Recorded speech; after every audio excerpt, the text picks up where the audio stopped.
Previous ক্লাসে আমরা এই সেকশনাল প্রপার্টিটার উপরেই মূলত ক্লাসে পুরোটা ডিফাইন করেছিলাম। আমরা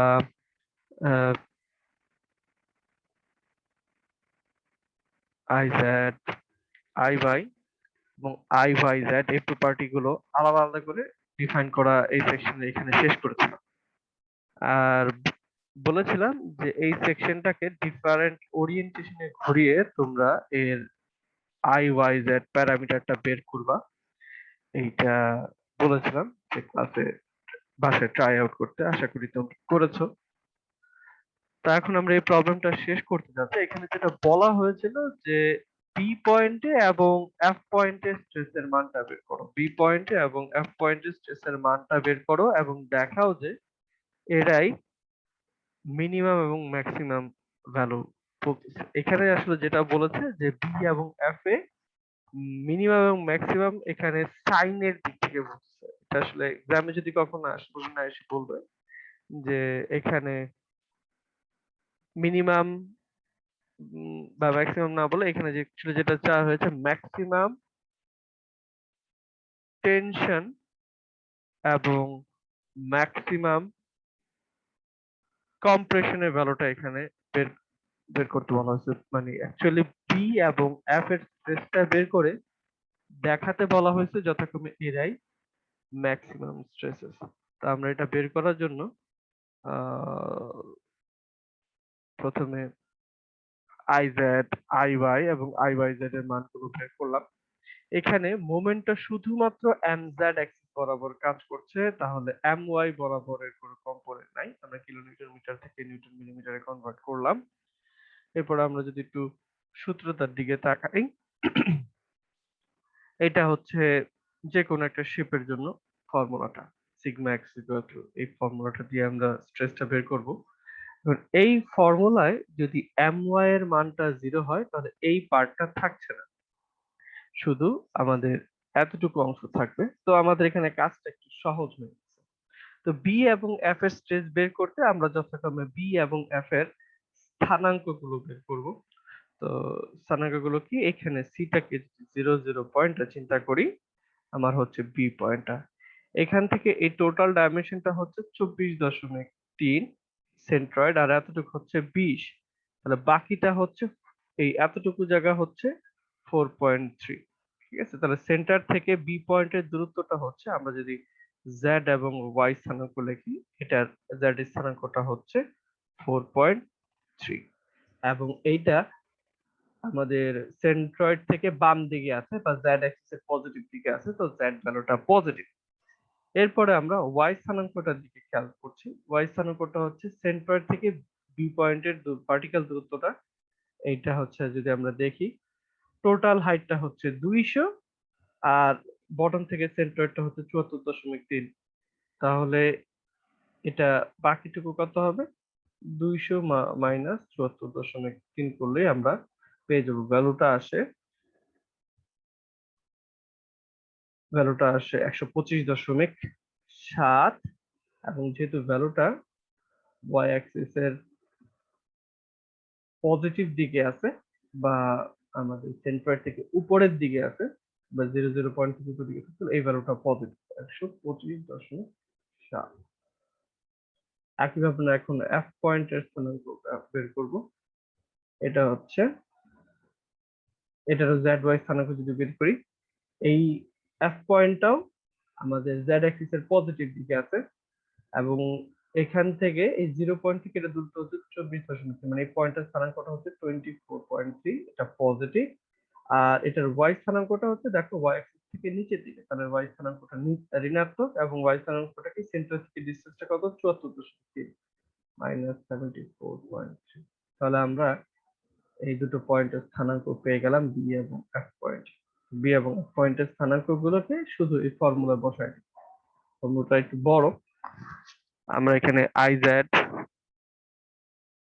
বসালাম। আই জেড ইন্টু জেড যে স্থানাঙ্কটা, সরি আমরা এটা করতেছি,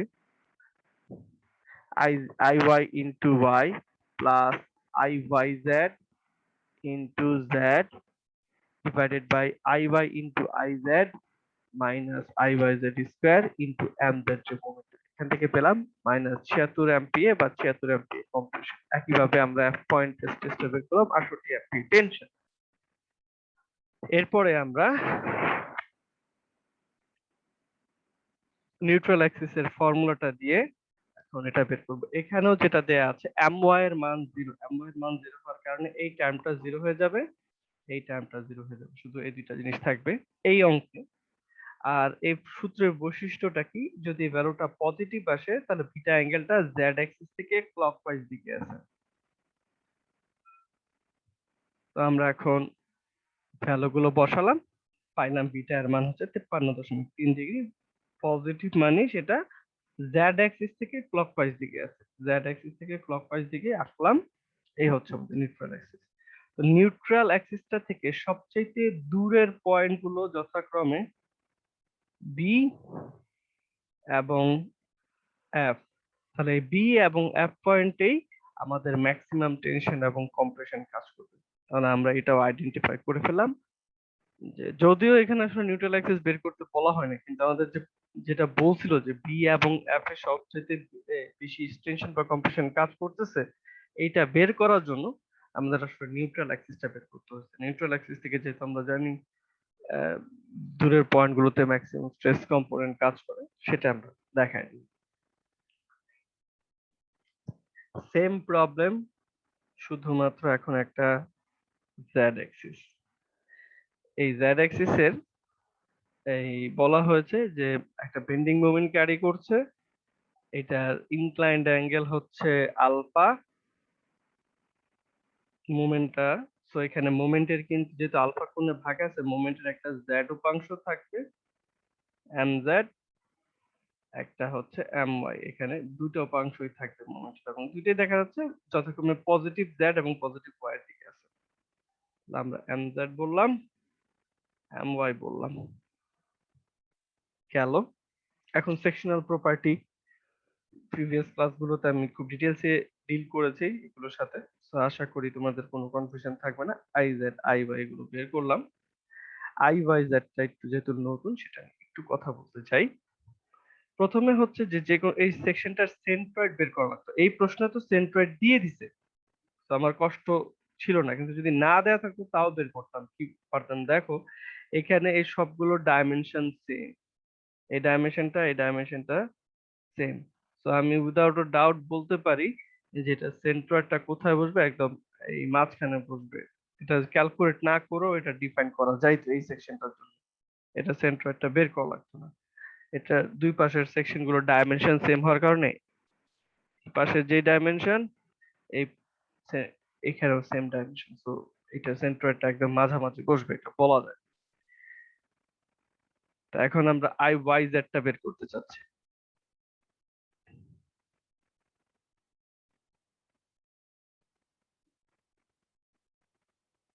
3.5 ইঞ্চি 6 ইঞ্চি। সো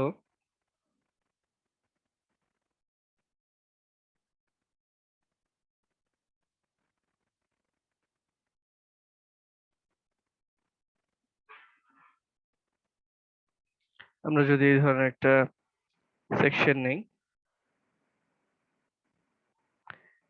এখানে 3.5 ইঞ্চি,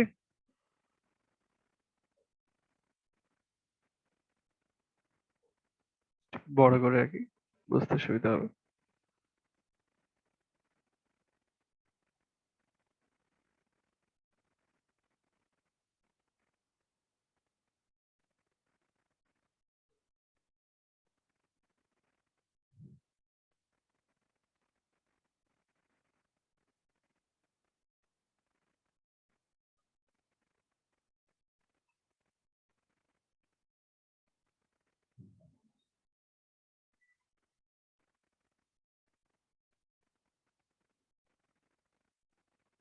পুরো হাইটটা হচ্ছে 6 ইঞ্চি।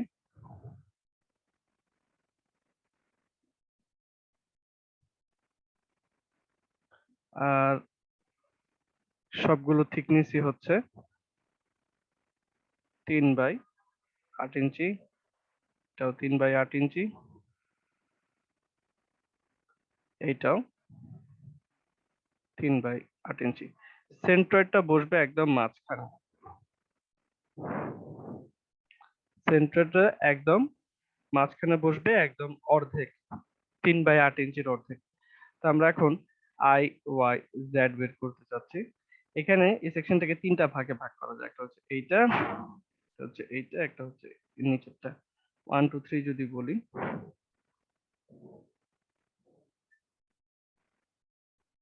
আই ওয়াই জেড হবে I1 লিখি IYZ1 plus IYZ2 plus IYZ3, তিনটা পার্ট আছে। আমি প্রথমেই IYZ2টা নিয়ে একটু কথা বলি। IYZ2 আমি একটু ভেঙে ভেঙে বলতেছি। IYZ2 মানে IYZ2 হচ্ছে, আমরা যদি ট্রান্সফর্ম স্ট্রেসের বেসিক ফর্মুলাটা দিয়ে লিখি তাহলে হচ্ছে সেন্ট্রয়েডের সাপেক্ষে IYZ plus area DY DZ, তাই তো? এখানে এটা একটা রেক্ট্যাঙ্গেল, এই রেক্ট্যাঙ্গেলটা সেন্ট্রয়েডের সাপেক্ষে, একটা রেক্ট্যাঙ্গেল যেহেতু একটা সিমেট্রিক সেকশন, এটার সেন্ট্রয়েডের সাপেক্ষে প্রোডাক্ট মোমেন্ট অফ ইনার্শিয়ার ভ্যালুটা হবে 0, IYZ পার্টটা 0। এরপরে দেখো এইখানে অ্যাকচুয়াল যে সেন্ট্রয়েডটা আর আমার এই যে ব্লকটা, অবশ্যই বোঝা যাচ্ছে এই দুইটার সেন্ট্রয়েড কোইনসাইড করবে। এটার দুইটার সেন্ট্রয়েড যেহেতু সবদিকে ডাইমেনশন সেম, আমার অ্যাকচুয়াল যে ব্লকটা, এই ব্লকটার সেন্ট্রয়েড আর আমার অ্যাকচুয়াল সেকশনের সেন্ট্রয়েড কোইনসাইড করবে, তাহলে এখন আসলে ডিওয়াই ডিজেড দুইটার সেন্ট্রয়েডের মাঝখানে কোনো দূরত্ব থাকবে না। এখানে IYZ2 টা নাই, IYZ টা এই পুরোটার ভ্যালু হচ্ছে 0।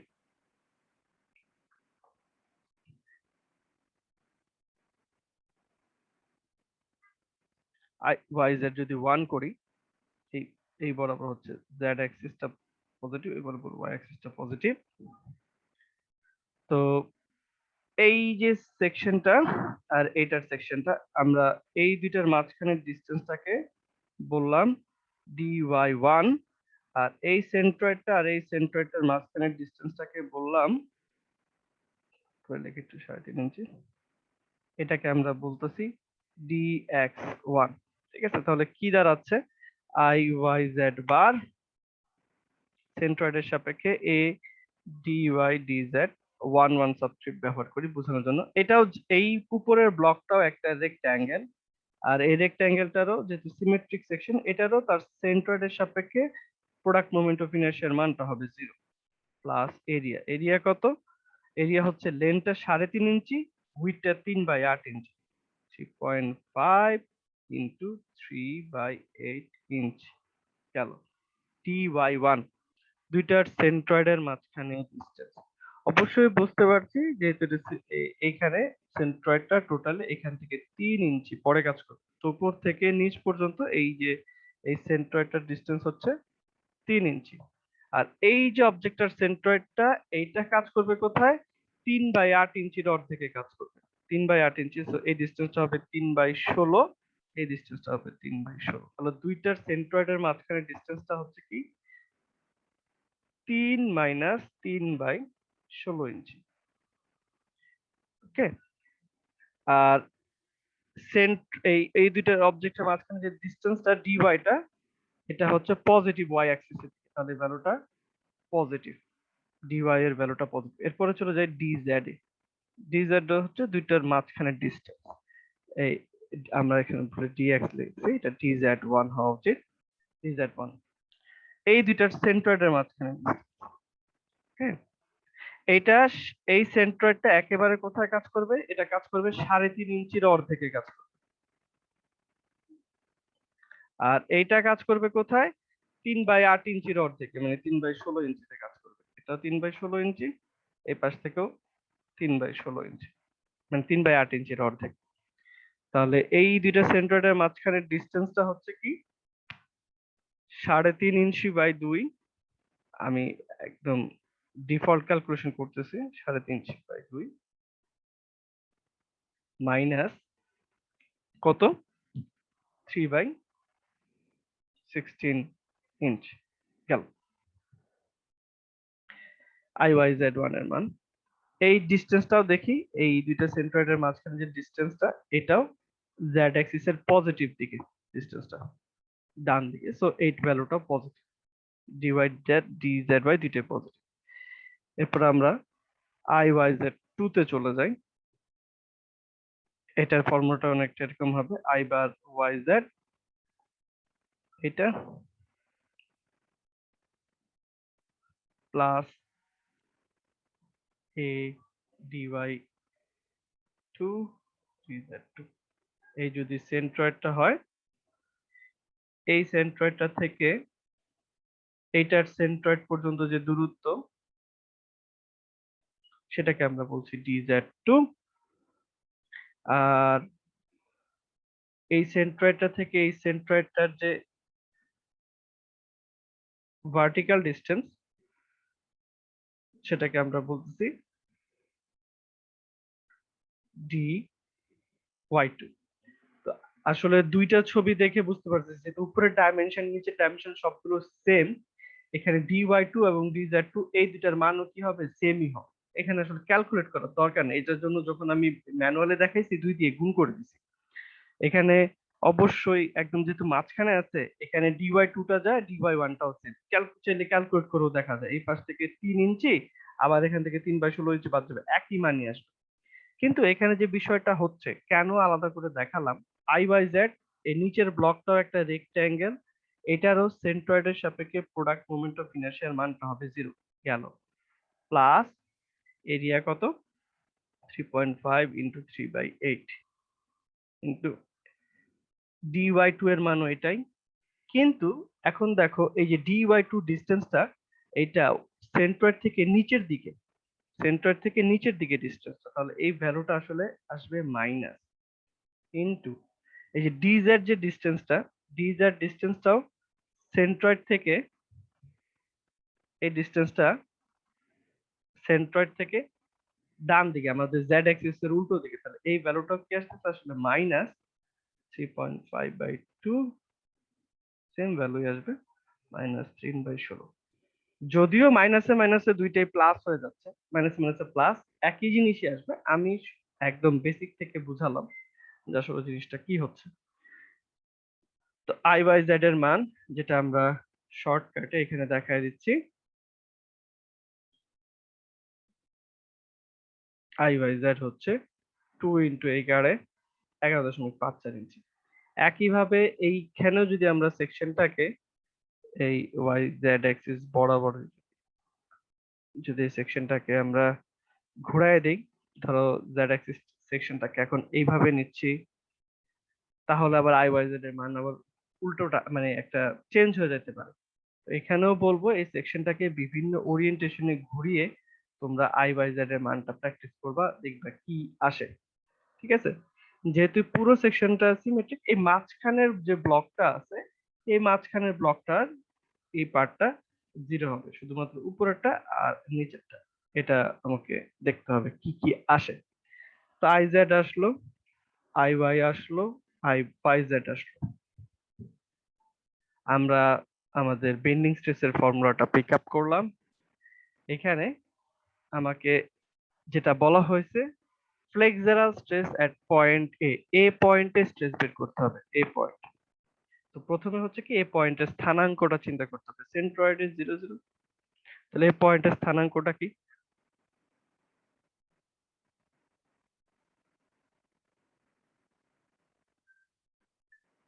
একটু দাঁড়াও, পজ নিচ্ছি।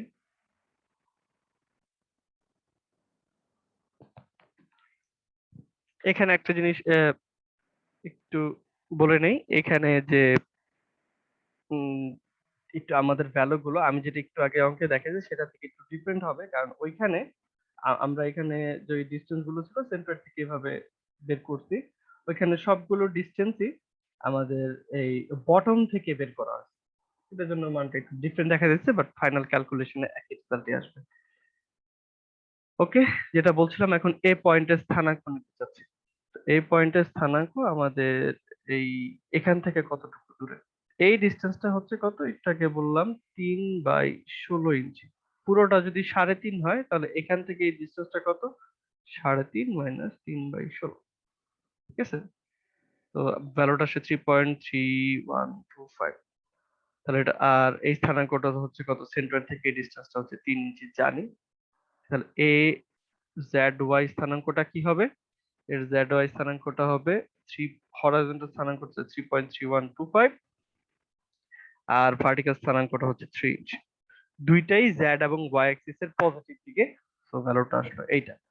তো এখন যখন আমাকে স্ট্রেস বের করতে বলা হইলো, আমরা এখানে জেড এবং ওয়াই এর স্থানাঙ্কগুলো বসায় দিলাম।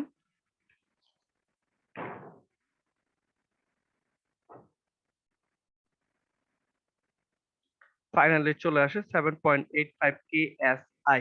ভ্যালুটা যদি পজিটিভ আসে এর মানে টেনশন কাজ করতেছে।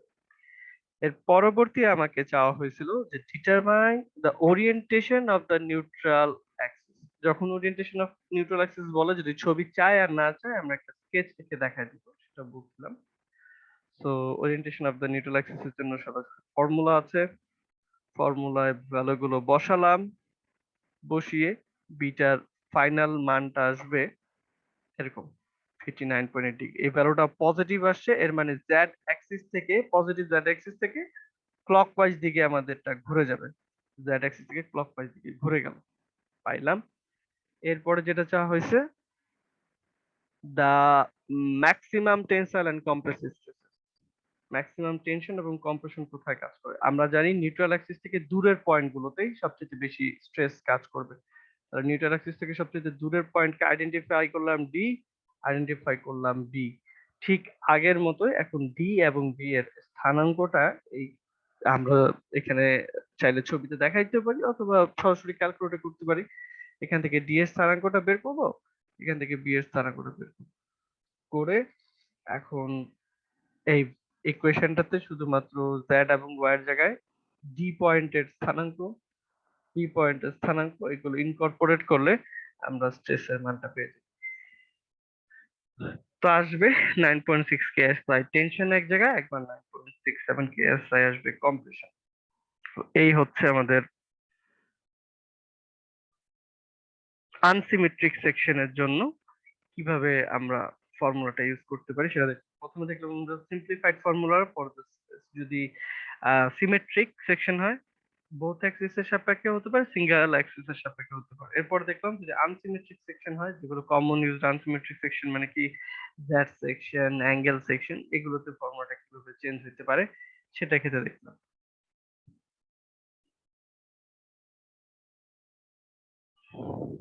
কারো কি এই ম্যাটারতে কোনো প্রশ্ন আছে?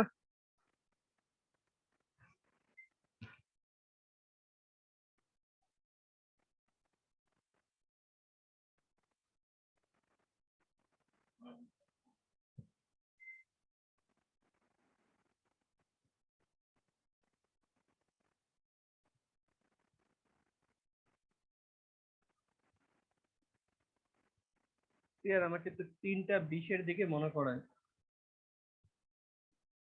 এখানে কিছু এক্সারসাইজ প্রবলেম দেয়া আছে, যেগুলো ট্রাই করতে পারো। এই আদলে প্র্যাকটিস করলে হয়তো এক্সামে হেল্প হবে। আমরা এখন আমাদের কম্পাউন্ড স্ট্রেসের যে সেকেন্ড টপিকটা বা সেকেন্ড চ্যাপ্টারটা সেটাতে চলে যাচ্ছে, elastic bending with axial load. Bending এর সাথে যদি অ্যাক্সিয়াল লোড কাজ করে তখন কি হয়? এই বিমে কিছু F1 F2 ভার্টিক্যাল লোড দেখা যাচ্ছে, পি একটা হরাইজন্টাল লোড দেখা যাচ্ছে। তো এখানে পি লোডটার জন্য, পি লোডটা একদম ক্রস সেকশনের পারপেন্ডিকুলার ধরে এইভাবে কাজ করতেছে, তাহলে এটার জন্য একটা অ্যাক্সিয়াল স্ট্রেস তৈরি হবে পি বাই এ। এই স্ট্রেসটা সব জায়গায় সমানভাবে ডিস্ট্রিবিউটেড থাকে, এটাকে বলা হয় অ্যাক্সিয়াল স্ট্রেস বা নরমাল স্ট্রেস। এখানে যেহেতু বাইরের দিকে কাজ করছে, এখানে একটা টেনসাইল নরমাল স্ট্রেস আমরা দেখতে পাচ্ছি। এই পি বাই এটা ডিস্ট্রিবিউশনটা হয় পি বাই এ, এটা ফর্মুলাটা জানি। এখন F1 F2 এটার জন্য বিমটাতে একটা বেন্ডিং মোমেন্ট তৈরি হবে। ধরো এটা নিয়ে আমরা এখন শুধুমাত্র F1 F2 নিয়ে চিন্তা করছি, এটার জন্য একটা বেন্ডিং মোমেন্ট আসবে। ধরো এরকম একটা বেন্ডিং মোমেন্ট ডায়াগ্রাম পাইলাম। তো এখানে কোথাও যদি কাটি, ওই শুধুমাত্র যদি বেন্ডিং মোমেন্ট এম চিন্তা করি, ঠিক আছে, তাহলে এখানে এই এম বেন্ডিং মোমেন্টের জন্য যে স্ট্রেসটা আসবে, বেন্ডিং স্ট্রেস, সেটার ফর্মুলা হচ্ছে mc/i। আমরা জানি পজিটিভ বেন্ডিং মোমেন্টের জন্য নিউট্রাল অ্যাক্সিসের উপরে কম্প্রেশন আছে, নিচে টেনশন আসে, তো শিয়ার স্ট্রেস ডিস্ট্রিবিউশনটা হচ্ছে এরকম। তাহলে এই অ্যাক্সিয়াল ফোর্সটার জন্য অ্যাক্সিয়াল স্ট্রেস আসতেছে, আর এই ভার্টিক্যাল ফোর্স গুলোর জন্য বা বেন্ডিং এর জন্য আমরা একটা বেন্ডিং স্ট্রেস পাচ্ছি। দুইটাই কিন্তু নরমাল স্ট্রেস, দুইটাই নরমাল স্ট্রেস। নরমাল স্ট্রেস মানে কি, ক্রস সেকশন পারপেন্ডিকুলার কাজ করতেছে। তো এখন দুইটার ইফেক্ট কে অ্যাড করা যাচ্ছে, দুইটা একটা একটাকে অ্যাড করতেছি। তো এখানে কাজ করতেছে টেনশন, এখানে কাজ করতেছে কম্প্রেশন। তো এখানে ভ্যালুটা কিছুটা কমবে, আবার এখানে কাজ করতেছে টেনশন, এখানে কাজ করতেছে টেনশন, এখানে ভ্যালুটা কিছু বেড়ে যাবে। তাহলে বুঝতে পারতেছি এখন আর যে নিউট্রাল অ্যাক্সিসটা একদম ক্রস সেকশনে সিজি বরাবর যাবে না, চেঞ্জ হয়ে যাবে। নিউট্রাল অ্যাক্সিসটা কিন্তু দেখো স্ট্রেসের ভ্যালু জিরোটা কিন্তু চেঞ্জ হয়ে গেছে, এটা কিন্তু এখন সিজি দিয়ে যাচ্ছে না। তো এখন ডিস্ট্রিবিউশনটা এমন হইতে পারে যে কিছু দূর কম্প্রেশন থাকলো, কিছু দূর টেনশন থাকলো, এরকম হইতে পারে। অথবা যদি টেনশনের মাত্রাটা বা এই পি লোডটা যদি অতিরিক্ত বেশি হয়, এমন হইতে পারে যে পুরো সেকশনে কোনো কম্প্রেশনই কাজ করতেছে না, শুধু টেনশন কাজ করতেছে, এরকমও একটা সিনারিও হইতে পারে। এটা বলতেছে মানে সোজা কথা হচ্ছে কি, এখানে যখন ইলাস্টিক বেন্ডিং আর অ্যাক্সিয়াল লোড একসাথে কাজ করতেছে, আমাদের দুইটা স্ট্রেসের কম্পোনেন্টকে অ্যাড করতে হবে। দুইটা স্ট্রেসের কম্পোনেন্টকে অ্যাড করতে হবে। একটা হচ্ছে আমরা নিচ্ছি অ্যাক্সিয়াল, একটা নিচ্ছি বেন্ডিং স্ট্রেস। তারপরে আমরা এটাকে অ্যালজেব্রাইকলি অ্যাড করব। সিম্পলিফাইড ওয়েতে যদি চিন্তা করি, একটা সলিড একটা ব্লকের উপরে একটা পি লোড কাজ করতেছে। পি লোডটা আমাদের জেড অ্যাক্সিস এবং ওয়াই অ্যাক্সিস থেকে যথাক্রমে ওয়াই নট এবং জেড নট দূরত্বে কাজ করতেছে। তাহলে যেহেতু জেড অ্যাক্সিস থেকেও এর একটা দূরত্ব আছে, ওয়াই অ্যাক্সিস থেকেও এটার একটা দূরত্ব আছে, আমি বুঝতে পারতেছি এটা জেড অ্যাক্সিস এর সাপেক্ষেও একটা মোমেন্ট দিবে, এটা ওয়াই অ্যাক্সিস এর সাপেক্ষেও একটা মোমেন্ট দিবে। দুই অ্যাক্সিস বরাবর মোমেন্ট আসবে। এটাকে একটু বুঝতে সিম্পলিফাই করার জন্য আমরা চিন্তা করলাম যে সেন্টারে, আমরা এই লোডটাকে চিন্তা করলাম সেন্টারে আরেকটা পি লোড কাজ করছে। এই লোডটা তো বেশি ধরলাম না, এই লোডটাকে ব্যালেন্স করার জন্য ধরলাম নিচে আরেকটা পি লোড কাজ করতেছে, তো একটা একটা কাটা চলে যায়, অ্যাকচুয়াল যে কন্ডিশন আছে তাই থাকে। চিন্তা করলাম সেন্টারে একটা পি লোড কাজ করতেছে, সেন্টারের নিচের দিকে একটা পি লোড কাজ করতেছে। তাহলে এখন দেখো একটা কম্বিনেশন তৈরি হচ্ছে। প্রথমে চিন্তা করি যে সেন্টারে শুধুমাত্র এই পি লোডটা কাজ করতেছে, তাহলে একটা ক্রস সেকশনের সেন্টারে একটা লোড কাজ করতেছে পি, এটার এরিয়া যদি এ হয়, এটার কারণে যে নর্মাল স্ট্রেসটা আসবে সেটার মান হচ্ছে পি বাই এ। ঠিক আছে, এরপরে এটা চলে গেল। এখন দেখো এই এখানে একটা পি লোড ছিল, আর এখন নিচের দিকে একটা পি লোড কাজ করছে। এই দুইটার মাঝখানে ডিসটেন্স যদি হয় ডি, তাহলে এইটা কিন্তু একটা দ্বন্দ্ব ক্রিয়েট করতেছে বা একটা মোমেন্ট ক্রিয়েট করতেছে। ঠিক আছে, যে মোমেন্টের মান হচ্ছে পি ইন্টু ডি, এটা আমরা জানি। তাহলে এটা একটা পিডি মোমেন্ট ক্রিয়েট করবে। এই মোমেন্টের আবার দুইটা কম্পোনেন্ট থাকবে, দুই অ্যাক্সিস বরাবর। যেহেতু এটা ইনক্লাইন্ড অবস্থায় আছে, তাহলে এটা দুইটা কম্পোনেন্ট থাকবে। তাহলে এই মোমেন্ট, তাহলে আমরা এখান থেকে বুঝতে পারতেছি এরকম যদি একটা লোড এভাবে কাজ করে, এটা স্ট্রেসটাকে যদি আমরা মাথায় চিন্তা করি, একটা হচ্ছে এটার জন্য একটা পাবো আমরা অ্যাক্সিয়াল স্ট্রেস, আর দুই অ্যাক্সিস বরাবর দুইটা বেন্ডিং স্ট্রেস। দুই অ্যাক্সিস বরাবর দুইটা বেন্ডিং স্ট্রেস কিভাবে চিন্তা করলাম এটা বোঝার জন্য ভিজুয়ালাইজ করলাম যে সেন্টারে একটা লোড কাজ করতেছে, নিচের দিকে একটা লোড কাজ করতেছে, ব্যালেন্স তো করেই ফেল। তো শুধুমাত্র এই লোডটা যদি কাজ করতো তাহলে এটার জন্য আসতো অ্যাক্সিয়াল স্ট্রেস। এরপরে এই পিডি যে কাপল মোম আছে, এটার কারণে একটা পিডি মোমেন্ট ক্রিয়েট হয়, এটা যেহেতু ইনক্লাইন, ঠিক আগের মতো এটার দুটো উপাংশ থাকবে পি ওয়াই পি জেড। তাহলে এটার জন্য দুই অ্যাক্সিস বরাবর দুইটা বেন্ডিং স্ট্রেস আসবে, বাই অ্যাক্সিয়াল বেন্ডিং যেটা একটু আগে দেখলাম। তাহলে অ্যাকচুয়াল স্ট্রেস আসতেছে এটা যদি এরকম একটা লোড ইসেন্ট্রিসিটিতে কাজ করে, মানে সেন্টার থেকে ওয়াই জেড দূরত্ব যদি থাকে, তাহলে ফর্মুলাটা হচ্ছে এটা। এটাকে আমরা সিম্পলিফাইড ওয়েতে এই আকারে লিখবো যে তিনটার যোগফল, এটা হচ্ছে অ্যাক্সিয়াল স্ট্রেস কম্পোনেন্টটা, আর এটা হচ্ছে দুই অ্যাক্সিস বরাবর বেন্ডিং এর জন্য যে স্ট্রেস কম্পোনেন্টটা, এই তিনটার যোগফল। এখানে আমরা সাইন নিয়ে চিন্তা করতেছি না, ঠিক আছে, সাইনটা আমরা প্রত্যেকটা অঙ্কে কি আসে সেই অনুযায়ী বসাবো। এটা হচ্ছে বেসিক ফর্মুলাটা বলতেছে যে তিনটা স্ট্রেসের যোগফল হবে। ফর এক্সাম্পল এই ম্যাথটা একটা করি। এখানে একটা রেক্ট্যাঙ্গুলার ব্লক দেয়া আছে। এই রেক্ট্যাঙ্গুলার ব্লকটার বলা হয়েছে ওয়েটটাকে নেগলেক্ট করো। এটা ওজনটাকে চিন্তা করতে বলা হয় নাই। বলছে এটা ঠিক কর্নারে একটা 40 কিলো নিউটন লোড কাজ করতেছে। Determine the largest normal stress acting on the section through A B C. ঠিক আছে, প্রথমে চিন্তা করি এখানে মোমেন্টটা কি আসছে।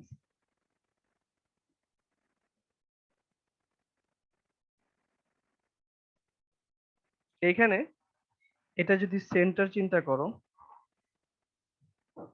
আমার প্রথমেই ওয়াই জেড অ্যাক্সিস চিন্তা করতে হবে, যেটা আমি এখানে ক্রস সেকশনটা আঁকলাম, এ বি সি ডি ক্রস সেকশনটা আঁকলাম।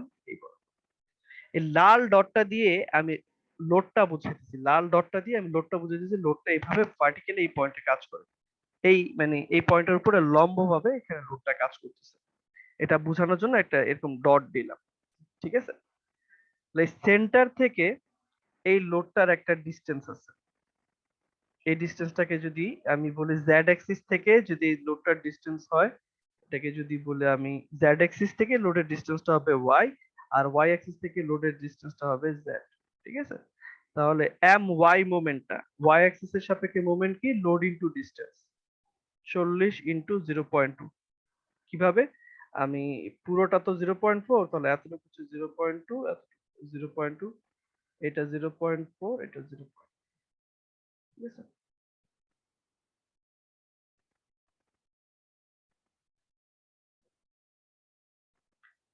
একইভাবে জেড অ্যাক্সিস এর সাপেক্ষে মোমেন্ট যেটা, সেটা হচ্ছে কি লোডের ডিস্টেন্স। জেড অ্যাক্সিস থেকে লোডটার ডিস্টেন্স, জেড অ্যাক্সিস থেকে লোডটার ডিস্টেন্স হচ্ছে কি 40 ইনটু 0.4। আমরা এখানে ভুলটা করি যখন এম ওয়াই বলি। এম ওয়াই মানে কি, ওয়াই অ্যাক্সিস এর সাপেক্ষে মোমেন্ট। তাহলে ওয়াই অ্যাক্সিস থেকে লোডটার ডিস্টেন্স, ওয়াই অ্যাক্সিস থেকে লোডটার ডিস্টেন্স কিন্তু হয় জেড ডিস্টেন্সটা। আমরা ভুলে অনেক সময় কি করি, জেড এর পরিবর্তে এখানে ভার্টিক্যাল ডিস্টেন্সটা নিয়ে নিই। খেয়াল করবো যখন এম ওয়াই বলতেছি তখন লাগতেছে জেড ডিস্টেন্স, আর যখন এম জেড বলতেছি তখন লাগতেছে ওয়াই ডিস্টেন্স। তো যখন আমি এম ওয়াই বলছি তখন পি জেড পেলাম, আর যখন এম জেড বললাম তখন পি ওয়াই পেলাম। দুই অ্যাক্সিস বরাবর মোমেন্টটা পাচ্ছি। তো এখানে তিনটা কম্পোনেন্ট থাকবে স্ট্রেসের। একটা হবে P by A normal stress, লোডের মান জানি, এরিয়াটা জানি, এটা একটা রেক্ট্যাঙ্গেল এরিয়া পাওয়া গেলাম। তারপর হচ্ছে M Z Y by I Z, M Y Z by I Z. এখানে যেটা বলা হয়েছে determine the largest normal stress, সবচেয়ে বেশি স্ট্রেস কোথায় কাজ করবে, একদম কর্নার পয়েন্ট গুলোতে। মানে নিউট্রাল অ্যাক্সিস থেকে তো এর ডিসটেন্স সবচেয়ে বেশি, মানে কর্নার পয়েন্টে সবচেয়ে বেশি স্ট্রেস কাজ করবে। তো কর্নার পয়েন্ট গুলোর জন্য স্ট্রেস বের করব, কর্নার পয়েন্ট গুলোর জন্য স্ট্রেস বের করব। M Z Y by I Z, M Y Z by I. M Z এর মান জানি, সেন্টার থেকে যে কোনো কর্নার পয়েন্টের ভার্টিক্যাল এই ওয়াই ডিসটেন্সটা কত, 0.4। সেন্টার থেকে যে কোনো কর্নার পয়েন্টের ডিসটেন্সটা কত, 0.4 পাইলাম। আইজেড এর মান জানি, এটা একটা রেক্ট্যাঙ্গুলার ব্লক, পিএইচ কিউব ভাগ 12 করে আইজেড এর মান পাইলাম। একইভাবে M Y Z by I Y, M Y বের করেছি এখানে। নিউট্রাল অ্যাক্সিস থেকে যে কোনো কর্নার পয়েন্টের জেড স্থানাঙ্কটাই সবচেয়ে বেশি। ঠিক আছে, এটা কত আসে মান, 0.2। তাহলে এম জেড নিলাম, আই ওয়াই নিলাম, পেয়ে গেলাম। এখন হচ্ছে তোমার কোন দিকে কি ধরনের স্ট্রেস আসে, কোন দিকে কি ধরনের স্ট্রেস আসে। অ্যাকচুয়াল যে স্ট্রেসটার ফর্মুলাটা আমরা কি বলছিলাম, যে এখানে তিনটার যোগ হবে শুধু, P by A plus M Z Y by I Z plus M Y Z by I Y. কিন্তু এখানে প্রত্যেকটা স্ট্রেসের কম্পোনেন্ট আবার টেনশন এবং কম্প্রেশন অনুযায়ী প্লাস বা মাইনাস। আমরা এটা নিয়ে এতক্ষণ কথা বলি নেই, এখন এটা নিয়ে কথা বলবো। প্রথমে দেখি এখানে যে লোডটা ডাউনওয়ার্ড কাজ করতেছে, এটার জন্য কি আসবে, কম্প্রেসিভ স্ট্রেস আসবে। এটার জন্য দেখো পি বাই এ কম্পোনেন্টটা সব জায়গায় মাইনাস, পি বাই এ কম্পোনেন্টটা সব জায়গায় মাইনাস, কারণ এই স্ট্রেসটা এখানে কম্প্রেসিভ স্ট্রেস হিসাবে আছে। পি বাই এটা ডাউনওয়ার্ড কাজ করতেছে। এরপরে এই মোমেন্ট গুলোর জন্য স্ট্রেস আসবে। আমরা জানি মোমেন্টের জন্য কোথাও আসে টেনশন, কোথাও আসে কম্প্রেশন। এইটা বুঝার জন্য আমি একটা সহজ উপায় দিয়ে দিব। বোঝার জন্য একটা সহজ উপায় নিয়ে এখানে কাজটা করি। খেয়াল করি এই যে সি পয়েন্টটাতে লোডটা কাজ করতেছে, রাইট? সি পয়েন্টে তো মানে সি পয়েন্টে চাপ দিচ্ছে, সি পয়েন্টে চাপ দিচ্ছে, তাহলে সি পয়েন্টে অবশ্যই কি আসবে? কম্প্রেশন আসবে। সি পয়েন্টে তো চাপ দিচ্ছে, লোডটা সি পয়েন্টে ডাউনওয়ার্ড কাজ করতেছে। তো এখানে যে মোমেন্টটা আসবে, দুইটা মোমেন্টের জন্যই এই সি পয়েন্টে এখানে কম্প্রেশন কাজ করবে। এটা আমি একটা ঠিক প্রথম ক্লাসে বলেছিলাম। যেটা আমরা মনে রাখার একটা সোজা উপায় হচ্ছে এই যে মোমেন্টটা যেটা আছে, মোমেন্টার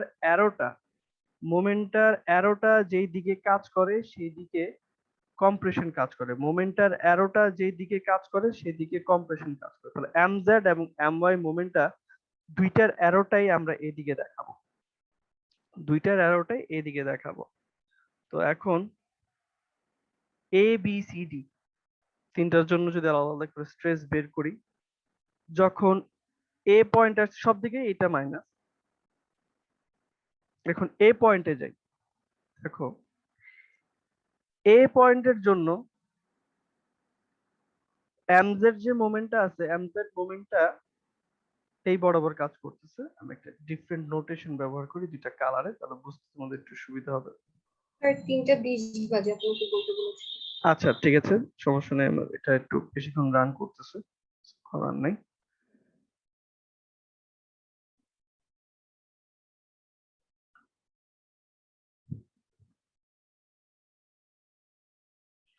এখানে এমজেড যে মোমেন্টটা আছে, এমজেড মোমেন্টটা জেড অ্যাক্সিস এর উপরের দিকে অ্যারো আছে। এমজেড মোমেন্টের জন্য অ্যারোটা যেদিকে আছে সেগুলো কম্প্রেশনে থাকে, তাহলে সিটা থাকবে কম্প্রেশনে, ডিটা থাকবে কম্প্রেশনে, এটা থাকবে টেনশনে, বিটা থাকবে টেনশনে।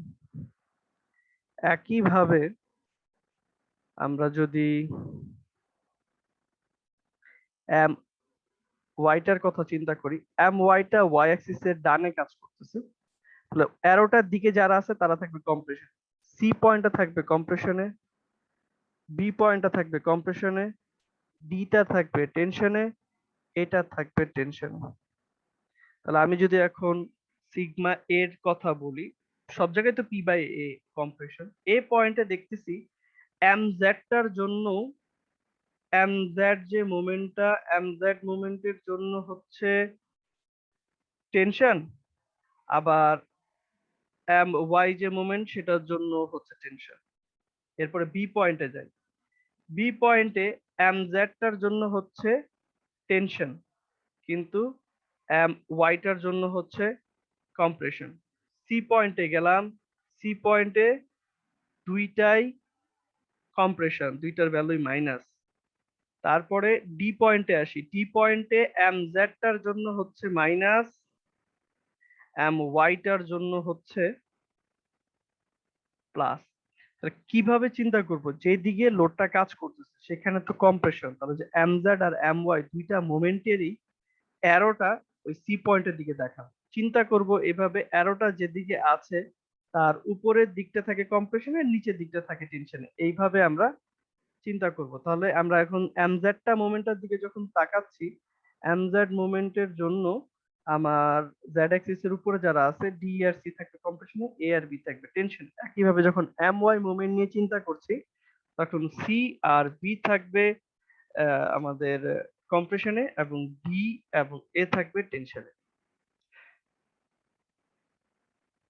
তাহলে যখনই দূরত্বে কাজ করতেছে, সেন্টার থেকে একটা এসেন্ট্রিসিটিতে লোড কাজ করতেছে, এটার জন্য দুইটা মোমেন্ট আসতেছে। আবার যেহেতু লোডটা ক্রস সেকশন উপরে পারপেন্ডিকুলারে কাজ করতেছে, সেটার জন্য একটা পি বাই এ কম্পোনেন্ট আছে। মেন কথা হচ্ছে এখানে তিনটা স্ট্রেসের যোগফল, এরপর হচ্ছে তিনটা স্ট্রেসের সাইন কি আসবে।